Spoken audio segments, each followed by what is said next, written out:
दो और सहयोगी इस वक्त स्क्रीन पर आपको दिखाई दे रहे हैं। देखिए 2024 के लिए मोदी की गारंटी जो लेकर योद्धा मैदान में उतरेंगे मोदी के, वो योद्धा कौन होंगे, वो उम्मीदवार होंगे और उन्हीं की पहली लिस्ट कल आ गई। बीजेपी ने लोकसभा चुनाव के लिए 195 कैंडिडेट्स की पहली लिस्ट जारी कर ली है। इस लिस्ट में देश के अलग अलग वर्गों और समुदायों को बैलेंस करने की कोशिश की गई है। जैसे आप देखिए महिलाओं की हिस्सेदारी इसमें दिखाई दे रही है, कितनी है वो बिल्कुल मेरे बगल में जो ये सारे ग्राफिक्स चल रहे हैं। महिला उम्मीदवार कितनी है, 14% है। अनुसूचित जाति 14% है। राहुल गांधी ओबीसी का मुद्दा लगातार उठाते रहे। ऐसे में हमने बीजेपी की पहली लिस्ट को देश के अलग अलग वर्गों और समुदाय के हिसाब से देखा तो ये तस्वीर निकल कर आई है। महिला उम्मीदवार 14%, अनुसूचित जाति 14%, अनुसूचित जनजाति 9% है। ओबीसी है पहली लिस्ट में, हाँ ओबीसी उम्मीदवार 29% है, अन्य उम्मीदवार 34% है। हमारे साथ मनोज लगातार बने हुए हैं क्योंकि भोपाल में देखिए आप दो वो बहुत अहम चेहरे जो हैं, चर्चा का दौर उन पर शुरू हो गया है। एक तो ज्योतिरादित्य सिंधिया और पूर्व मुख्यमंत्री जिनको लेकर कयासों का दौर चल रहा था कि अब आगे फ्यूचर क्या रहने वाला है, और तमाम महिला वहां पर आपको दिखाई दे रही है मनोज के साथ। मनोज, कैसा पार्टी दफ्तर में माहौल है? दो बड़े लीडर्स, दोनों लोकसभा चुनाव लड़ने वाले हैं। दोनों ज्योतिरादित्य सिंधिया को भी टिकट मिल गई, शिवराज सिंह चौहान को भी टिकट मिल गई। लेकिन ये नज़ारा मध्य प्रदेश की जो पार्टी दफ्तर है बीजेपी का, ये तमाम कार्यकर्ता छिंदवाड़ा से आए हुए, बड़ी चर्चित पांडुनाथ छिंदवाड़ा के तहत आती है, छिंदवाड़ा लोकसभा में आती है, पांडुनाथ लोकसभा सीट से आई है। और ये जो अपर्णा माहिले हैं, ये मतलब मैं नारी शक्ति का वैशाली माहिले हैं, मैं आपको नारी शक्ति का प्रतीक मानूंगा। जो आप लोग बनारस से प्रधानमंत्री लड़े हैं, वाराणसी से, क्या छिंदवाड़ा लोकसभा से आमंत्रित करने के लिए आए हैं कि वहाँ से भी आ जाए?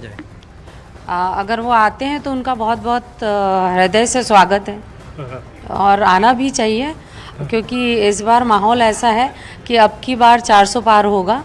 तो हम लोग चाहते हैं कि छिंदवाड़ा में भी कमल का फूल खिले, और उसके लिए पार्टी किसी को भी टिकट देती है तो हम उसके लिए पूरे तन मन धन से काम करेंगे। आप खुद भी तैयार हैं कि नहीं?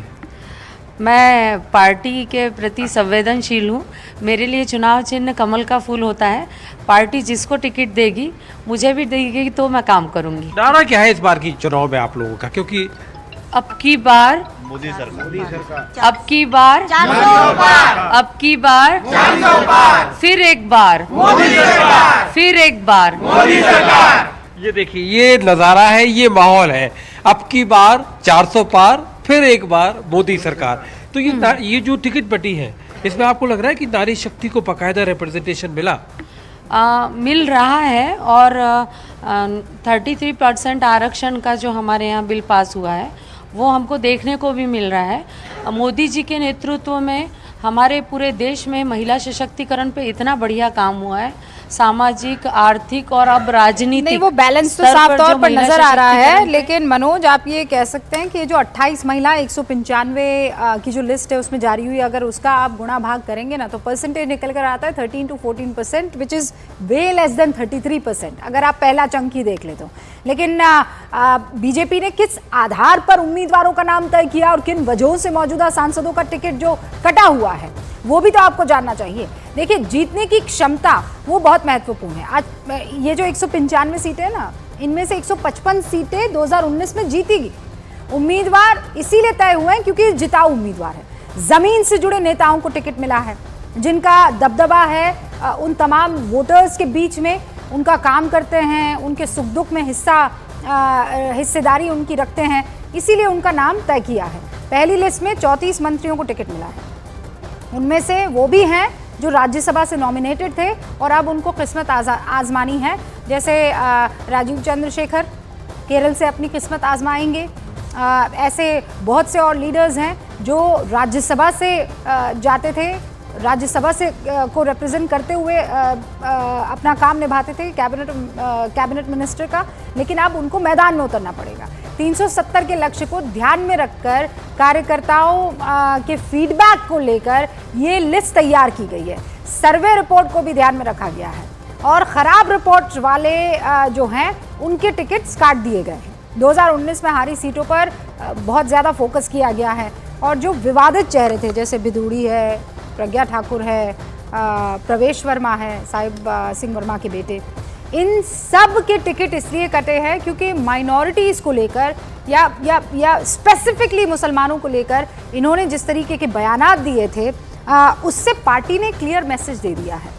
और वो क्लियर मैसेज ये है, सबका साथ, सबका विकास, सबका विश्वास और सबका प्रयास इस लिस्ट में जताने की कोशिश है। डॉक्टर अब्दुल जो हैं सतान, वो केरल से बीजेपी के पहले मुस्लिम उम्मीदवार इस लिस्ट में दिखाई दे रहे हैं। हमारे साथ भवानी भी मौजूद है, जयपुर में है। भवानी, इस बात का भी ख्याल रखा गया है कि जो लीडर्स बगावती नहीं हुए उनको भी किसी तरीके से यहाँ रिवॉर्ड कर दिया जाए, और इसमें एक बड़ा नाम वसुंधरा राजे सिंधिया, उनके बेटे को 5वीं मर्तबा एक बार फिर से आजमाया जाएगा।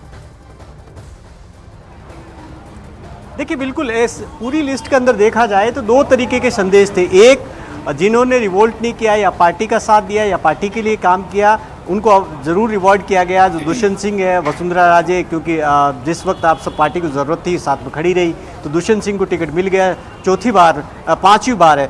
और उसके बाद में लेकिन राहुल कस्वा जो चूरू से है, उनका सांसद है, उनका टिकट काटा गया है क्योंकि उन पर आरोप लगाता है कि विधानसभा चुनाव के दौरान उन्होंने भीतरघात किया, वहाँ से देवेंद्र झाझड़िया को उतारा गया। इसी तरीके से टोटल जो राजस्थान के अंदर जो चेहरे हैं उसमें से 15 में से जो 5 चेहरे हैं वो नए दिए गए। मेरे साथ काफ़ी पार्टी के कार्यकर्ता भी हैं। कैसे देखेंगे इन पूरी टिकट वितरण को और क्या उम्मीद है आपको कि कितनी सीट जीतेगी? जी बिल्कुल, माननीय प्रधानमंत्री नरेंद्र मोदी जी ने संसद में कहा था कि हम 400 पार देंगे, और इसी 400 पार के लक्ष्य के साथ कल टिकटों का वितरण हुआ और सभी कार्यकर्ता बिल्कुल तन मन से लगे हुए हैं इस लक्ष्य को पाने के लिए, और ये लक्ष्य पाकर रहेंगे। रही टिकटों की बात, देखिए भारतीय जनता पार्टी एक ऐसी पार्टी है जिसमें छोटे से छोटे और पिछली पंक्ति में बैठे हुए कार्यकर्ता को भी मौका मिलता है, और इसी मौके के तहत कल के टिकट मिले। कोई भी कार्यकर्ता टिकट मांगने का हकदार है और उसको मिलना भी चाहिए। यहाँ एक पार्टी, एक परिवारवाद की नहीं चलती। परिवारवाद की बात नहीं हो रही। आप कहाँ से हैं? हम राजसमंद डिस्ट्रिक्ट से हैं। तो आपके यहाँ तो अभी टिकट नहीं बटे, आपके यहाँ तो होल्ड हो गई सीट। होल्ड हुई है सीट, लेकिन सर इस बार हमारी मांग है कि स्थानिक जो है अभी तक मतलब स्थानिकों को वहाँ से टिकट राजसमंद से नहीं दी जाती थी, लेकिन इस बार हम चाहते हैं किसकी टिकट मांगने के लिए आए हैं आप? हम तो कोई भी हो, भारतीय जनता पार्टी का जो भी कार्यकर्ता हो उसके साथ में हम लोग तन मन धन से खड़े आप हुए कह रहे हैं स्थानीय को दी जाए, लेकिन वहाँ तो राजेंद्र राठौड़ है, बीजेपी के बड़े नेता हैं, वो दावेदार है। दावेदार है, लेकिन देखो ऊपर जो आला कमान जो बैठे हैं, मोदी साहब हैं, सब हैं, वो जो निर्णय लेते हैं वो कंप्लीट लेते हैं और पार्टी के भले के लिए करते हैं, और पार्टी जो फैसला करेगी उस पर रहेंगे, चाहे किसी को टिकट दे। आप कहाँ से आएंगे? हम जालोर से साहब। तो जालोर में टिकट हो गया। लुम्बाराम जी, कैसे नए कैंडिडेट को टिकट दिया गया, आपको क्या लगता है पार्टी के कार्यकर्ता को दिया गया? लुम्बाराम जी बढ़िया आदमी है, सीधे आदमी है, सरल स्वभाव के हैं, और देवजी पटेल ने तो खुश है। चुनाव जीतेंगे जो लुम्बाराम जी? जोरदार फुल बहुमत से जीतेंगे।